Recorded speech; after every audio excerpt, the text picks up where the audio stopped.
do remember, a president is not a czar. Okay, the president works with the Congress, works with the population, works with the private sector, and it's a very democratic kind of polity. So that's a sense in which it's highly unlikely that there would be any seismic changes, seismic effects that will be taking place and that would reverberate throughout U.S. or international economies. Some of these changes are going to be gradual, and the emphasis is going to be on fair trade, and that would be hopefully mutually beneficial, and trade will continue to take place. It's not going to dry up. I think the fears and concerns about immigration, those things are grossly exaggerated.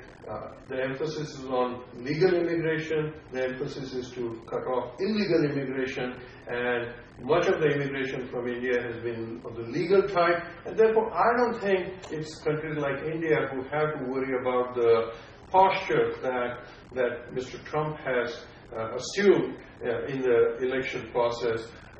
Immigration, I think, USA will always be a welcoming country, and legal immigration would be the pathway for people. And in fact, if the illegal immigration from south of the border starts, then there might be more legal immigration from other parts of the world, which includes India.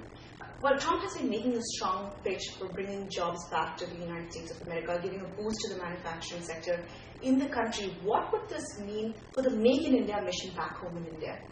Well, Make in India mission, clearly, that will depend upon the competitiveness and the skill level and amount of investment that India is prepared to make in India itself. Now, as far as Trump's initiative to bring the jobs back, while that initiative is certainly something that has resonated very well with the populace in the United States, but fact is that a lot of trade, international global trade, is going to continue.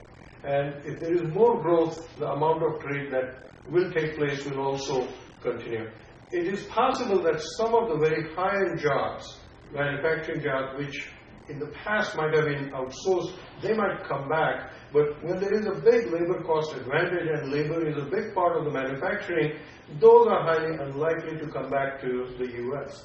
So that's a sense in which, yes, there is a little bit of talk in all of these things, a little bit of politicking, but reality is, I think, it's the economic growth that is going to lift all the economies, with some of the jobs coming back to the U.S., but many more jobs being created in India and in other parts of the world.